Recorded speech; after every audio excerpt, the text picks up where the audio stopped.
Hello students, IB technical classes के अंदर आप सबका स्वागत है।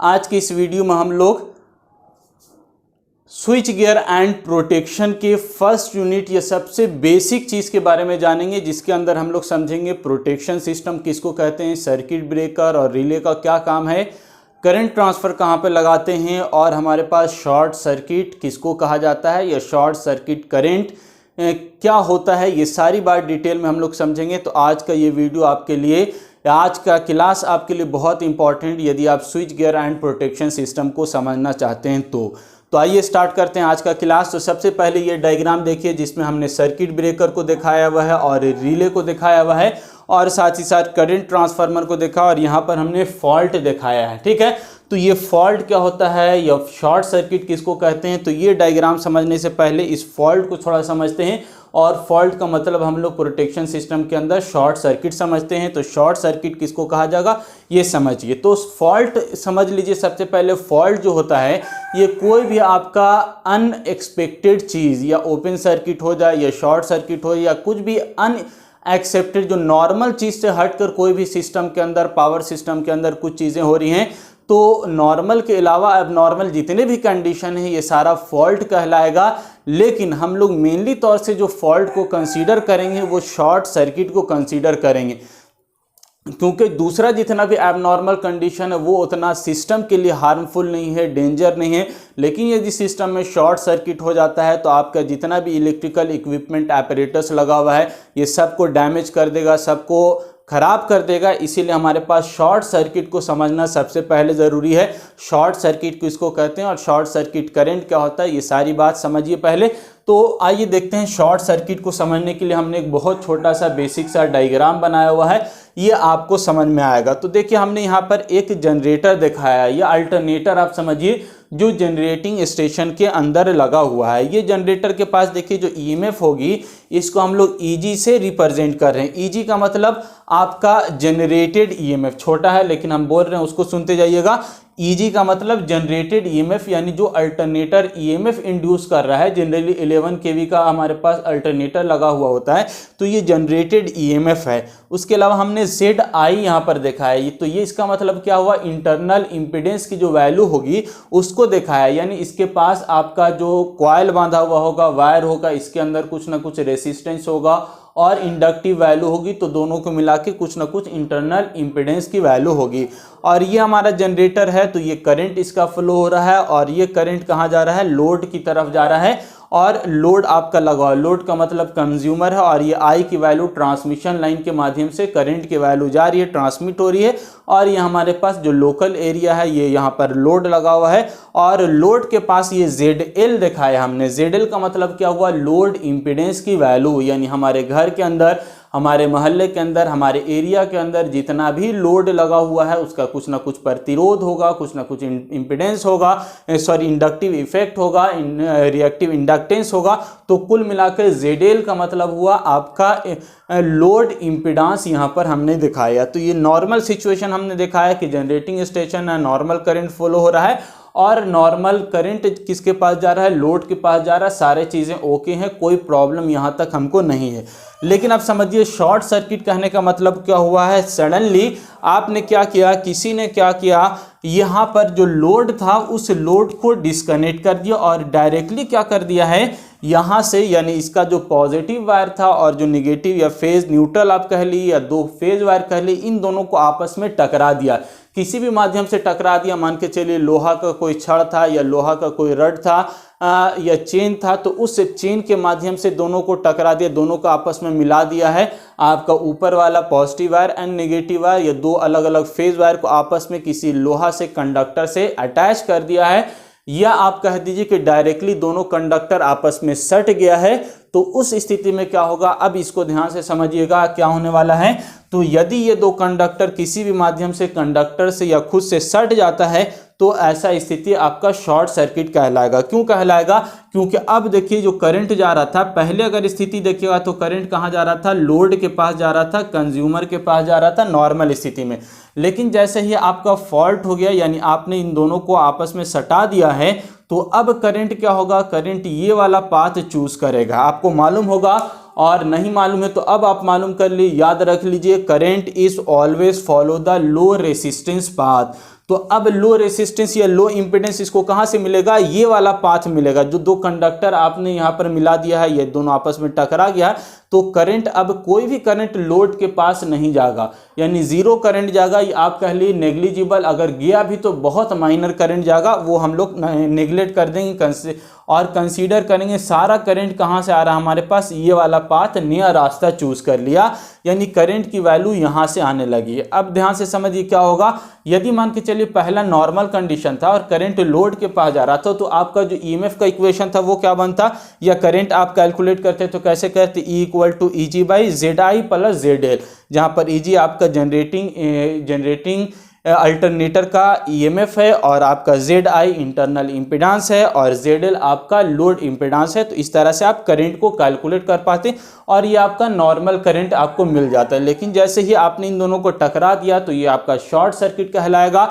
और शॉर्ट सर्किट का मतलब करंट ने अब नया पाथ चूज कर लिया है, नया रास्ता चूज कर लिया है, लो इंपेडेंस वाला पाथ चूज कर लिया है, तब कोई भी करंट हमारे पास लोड के पास नहीं जा रहा है। तो अब लोड के पास नहीं जा रहा तो ये क्या हो जाएगा, ओपन सर्किट की तरह काम करने लगा और यहाँ पर कोई भी करंट फ्लो नहीं हो रहा है। जब करंट फ्लो नहीं हो रहा तो ZL की वैल्यू क्या हो जाएगी, जीरो हो जाएगी, क्योंकि ओपन सर्किट, अब सर्किट आपका क्या बचा, सिर्फ यही बचा, क्योंकि करंट तो यहाँ जा ही नहीं रहा है। तो अब ये बचा, तो आपके पास अब क्या हो जाएगा, जो इक्वेशन तैयार होगा, इस इक्वेशन के अंदर आपका ZL की वैल्यू जीरो हो गई, यानी ये ओपन सर्किट की तरह काम करने लगा।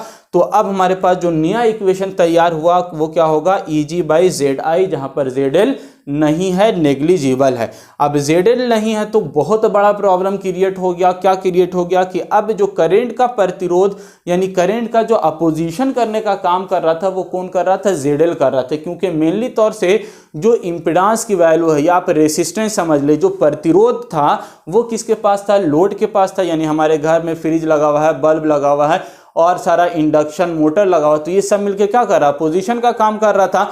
तो इस प्रकार सर्किट हमारा बैलेंस था एक तरह से। लेकिन जैसे आपने इतना सारा लोड हटा दिया और जैसे ही लोड हट गया, यानी इंपेडेंस या प्रतिरोध बिल्कुल कम हो गया, तो जैसे ही इंपेडेंस, टोटल इंपेडेंस की वैल्यू ये जीरो हो गई, तो आपका जो ओवरऑल इंपेडेंस था इसकी वैल्यू क्या हो गई, घट गई, क्योंकि अब तो सिर्फ ZI बचा, इंटरनल इंपेडेंस, और उसकी वैल्यू बहुत कम है।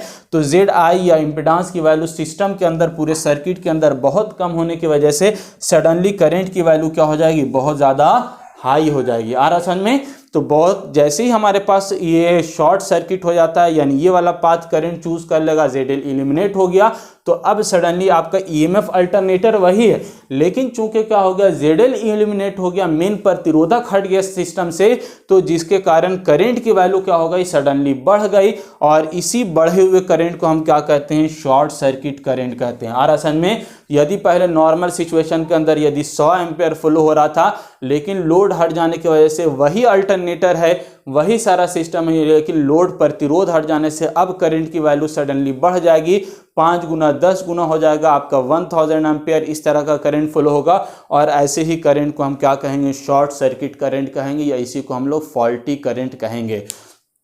अब ये करंट बहुत ज़्यादा डेंजरस है। क्यों डेंजरस है कि क्यों अब रिटर्न ये करंट कहाँ जा रहा है, वापस अल्टरनेटर के पास जाएगा, या उसके पास ट्रांसफार्मर लगा तो ट्रांसफार्मर के पास जाएगा, और इतना हेवी करंट और इतना बड़ा करंट शॉर्ट सर्किट करने यदि वापस जनरेटिंग स्टेशन और ट्रांसफार्मर के पास जाएगा तो वो उसको डैमेज कर देगा, उसको जला देगा, उसको ख़त्म कर देगा। तो इस शॉर्ट सर्किट करंट से हमको प्रोटेक्ट करना है, बचाना है। पहले नॉर्मल कंडीशन में हाई करंट फ्लो हो रहा था, लेकिन जैसे ये वाला केस हुआ, फॉल्ट हुआ, तो अब जो करंट फ्लो होगा वो शॉर्ट सर्किट करंट होगा, जिसकी वैल्यू पहले से बहुत ज़्यादा होगी, और ये आपका जो इक्विपमेंट लगा हुआ है उसको डैमेज कर देगा। तो अब हमको क्या करना होगा, इस करंट से प्रोटेक्ट करने के लिए, यदि ऐसा हो जाता है, ठीक है, एबनॉर्मल कंडीशन में ऐसा होता है कभी कभी, है ना, हवा बहुत तेज चल रही है तो आपस में टकरा गया, या आपका किसी ने कोई रॉड डाल दिया, कंडक्टर डाल दिया, तो इस प्रकार का स्थिति ओपन हो सकता है, और यदि हो गया तो बहुत डेंजरस होगा। तो उससे बचाने के लिए हम लोग क्या करेंगे, प्रोटेक्टिव डिवाइस लगाएंगे, और इसी प्रोटेक्टिव डिवाइस को हम लोग क्या कहते हैं, स्विच गियर इक्विपमेंट कहते हैं, यानी सर्किट ब्रेकर, रिले, फ्यूज, इस प्रकार के इक्विपमेंट का उपयोग करके हम शॉर्ट सर्किट से बचाने, शॉर्ट सर्किट करंट है उससे प्रोटेक्ट करने का काम करेंगे, अपना जो इक्विपमेंट है उसको, ठीक है। तो अब किस तरह से प्रोटेक्शन का काम होगा उसको बेसिकली समझिए यहाँ पर। तो हमने क्या किया हुआ है, ये डायग्राम आप शायद पहले भी देखा होगा, स्विच गियर आपका ट्रांसमिशन सिस्टम के अंदर भी हमने बताया था। नहीं अगर देखा तो एक बार फिर से कीजिए, हम रिवीजन के तौर पर फिर से आपको बता रहे हैं, क्योंकि प्रोटेक्शन सिस्टम पूरा इस पर ही डिपेंडेंट है। ये चीज़ समझ में आ गई तो आगे का पूरा स्विच गियर प्रोटेक्शन सिस्टम आपको बहुत अच्छे से समझ में आएगा। तो ट्रांसमिशन के अंदर एक बार हम बता चुके हैं, फिर से रिवीजन करवा रहे हैं आपको कि हमने ऊपर में क्या लगा हुआ है, बस बार है। बस बार किसको कहते हैं, कितने प्रकार का, ये सारा चीज़ बताया हुआ है। अगर नहीं मालूम है तो आप जाकर हमारा ट्रांसमिशन का जो चैप्टर है, जो वीडियो बना हुआ है, वहां जाकर देख सकते हैं बस बार क्या है। तो बस बार के सिस्टम है, यहाँ से हमने एक कनेक्शन लिया हुआ है, इसके साथ ट्रांसमिशन लाइन फ्लो हो रहा है। ट्रांसमिशन लाइन के अंदर हमने फॉल्ट दिखाया हुआ है और फॉल्ट से प्रोटेक्शन करने के लिए सर्किट ब्रेकर और रिले दिखाया हुआ। मान के चलिए normal condition, normal current flow हो रहा है, ये सर्किट ब्रेकर आपका नॉर्मल स्थिति में क्या रहेगा, क्लोज रहेगा। ठीक है, यहाँ से नॉर्मल स्थिति में current close, circuit breaker close है। दो कॉन्टैक्ट होता है, ओपन एंड क्लोज, एक फिक्स कॉन्टैक्ट होता है, एक मूविंग कॉन्टैक्ट। तो मूविंग कॉन्टैक्ट अभी बंद है और नॉर्मल करंट आपका फ्लो हो रहा है, कोई भी दिक्कत नहीं है, आपका नॉर्मल स्थिति में करंट फ्लो हो रहा है। ठीक है, ट्रांसमिशन लाइन या लोड की तरफ जा रहा था, लोड की तरफ, यहाँ पर लोड लगा हुआ है, लोड के पास आपका क्या हो रहा है, करंट फ्लो हो रहा है, सारा चीज़ नॉर्मल है, कोई भी हमको प्रॉब्लम नहीं है। लेकिन जैसे फॉल्ट हो जाता है, शॉर्ट सर्किट ये वाला स्थिति हो जाता है, तो अब क्या होगा, अब मान के चलिए लोड के पास जो करंट जा रहा था, फॉल्ट होने की वजह से क्या हो गया, अब लोड के पास नहीं जाएगा करंट, वापस रिटर्न कहाँ चला जाएगा, बस बार के पास और जनरेटिंग स्टेशन के पास चला जाएगा। तो उस स्थिति में मान के चलिए जैसे करंट की वैल्यू सडनली बढ़ गई, शॉर्ट सर्किट हो गया, तो सबसे पहले ये देखिए सीटी लगा हुआ, करंट ट्रांसफार्मर इसको बोलते हैं, ये भी क्या काम करता है, सीटी और पीटी में क्या डिफरेंस है, किस तरह से काम कर रहा है, वो भी ट्रांसमिशन के अंदर हम बता चुके हैं, उसका भी वीडियो अवेलेबल है। ठीक है, तो अब देखिए करंट ट्रांसफार्मर है, जैसे सडनली करंट की वैल्यू बढ़ जाएगी तो यहाँ पर ये प्राइमरी इसका होता है, यहाँ पर सेकेंडरी होता है। तो एक नॉन रेशियो के अंदर सेकेंडरी यहाँ पर 5 एम्पेयर मतलब से फ्लो कर रहा था, सडनली 10 एम्पेयर हो गया, तो एक नॉन रेशियो के अंदर क्या हो जाएगा, यहाँ पर भी करंट की वैल्यू चेंज हो जाएगी। और जैसे ही करंट की वैल्यू यहाँ पर बढ़ती है, मान के चलिए यहाँ पर 100 एम्पेयर था और 100 एम्पेयर की चलते मान के चलिए यहाँ पर 1 एम्पेयर फ्लो हो रहा था, नॉन रेशियो के अंदर एक हम लोग वैल्यू चेंज करें और हमारा 10 एम्पेयर से डेली 100 एम्पेयर हो जा रहा है, तो यहाँ पर भी वैल्यू क्या हो जाएगी, कुछ ना कुछ बढ़ जाएगी। और जैसे करंट की वैल्यू यहाँ पर बढ़ती है तो ये जो एक हम लोग कॉइल बांधे हुए, इसको हम लोग रिले कॉइल बोलेंगे, और ये एक प्रकार का मैग्नेट प्रोड्यूस कर देगा, क्योंकि इस करंट की वैल्यू पहले से क्या हो गई, बढ़ गई। और जैसे मैग्नेट यहाँ पर बनेगा तो यहाँ पर एक स्विच टाइप का लगाए हुए हम लोग, ये स्विच क्या करेगा, आपका अट्रैक्ट कर लेगा मैग्नेट इसको, और ये स्विच क्या हो जाएगा, आपका क्लोज हो जाएगा। और जैसे ही क्लोज हो जाएगा तो ये वाला सर्किट आपका एनर्जाइज हो जाएगा, इसको ट्रिप कॉइल बोलते हैं और इसको ट्रिप सर्किट हम लोग बोलते हैं। पहले से बैटरी लगी हुई थी, जैसे ये वाला कॉन्टैक्ट आपका क्लोज हुआ, ये आपका क्या होगा, सर्किट के अंदर करंट फ्लो होने लगेगा बैटरी से, और करंट फ्लो होने की वजह से ये वाला जो ट्रिप कॉइल था ये एनर्जाइज हो जाएगा, एक प्रकार का मैग्नेट क्रिएट कर देगा। और जैसे ही मैग्नेट बनेगा तो ये जो कॉन्टैक्ट था इसको अपनी ओर अट्रैक्ट करेगा ये कॉइल, और कॉइल अट्रैक्ट होने की वजह से ये वाला ओपन हो जाएगा, और यहाँ पर क्या हो जाएगा, ये आपका सिस्टम ओपन हो जाएगा। और जैसे ही ओपन हो गया तो अब को जो फॉल्टी करंट था, शॉर्ट सर्किट करंट, ये आपका अल्टरनेटर की तरफ, ट्रांसफार्मर की तरफ या बस बार की तरफ नहीं जाएगा, क्योंकि ये सर्किट अब क्या हो गया, ओपन हो गया है। और इस तरह से हम लोग क्या करेंगे, फॉल्ट करंट से हम लोग अपनी इक्विपमेंट को बचाने का काम करेंगे। तो आपको समझ में आ रहा होगा, आपको बहुत इजी वे में बताया, क्योंकि डिटेल में हमने एक बार और इसको बताया हुआ है, तो आप एक बार जाकर उसको फिर से देख सकते हैं। तो इस प्रकार हम लोग क्या करते हैं, सर्किट ब्रेकर, और ये पूरा सिस्टम आपका क्या कहलाएगा, रिले सिस्टम कहलाएगा। और ये सर्किट ब्रेकर, रिले आपका एक तरह से फॉल्ट को सेंस करने का काम करता है, और सर्किट ब्रेकर आपको फॉल्ट से प्रोटेक्शन प्रोवाइड करने का काम करता है।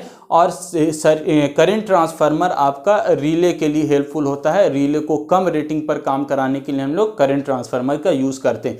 तो इस प्रकार हम लोग फॉल्ट से क्या कर सकते हैं, अपने पूरे सिस्टम को, पावर सिस्टम को या पावर सिस्टम के अंदर लगे हुए इक्विपमेंट को प्रोटेक्ट कराने का काम कराते हैं। तो आई होप आपको ये सारी चीज़ समझ में आ रही होगी। लास्ट में आपसे बस इतना रिक्वेस्ट है कि जो लोग एडमिशन नहीं लिए जल्दी जल्दी एडमिशन ले लीजिए, क्योंकि आपको मालूम होगा अब जो नेक्स्ट लेक्चर होगा हमारा ये और सारे फैकल्टी का, वो ऐप के माध्यम से जाएगा आपके पास, और ऐप पर वही बच्चे देख पाएंगे जिनका एडमिशन हो चुका है, जो पेमेंट कर चुके हैं।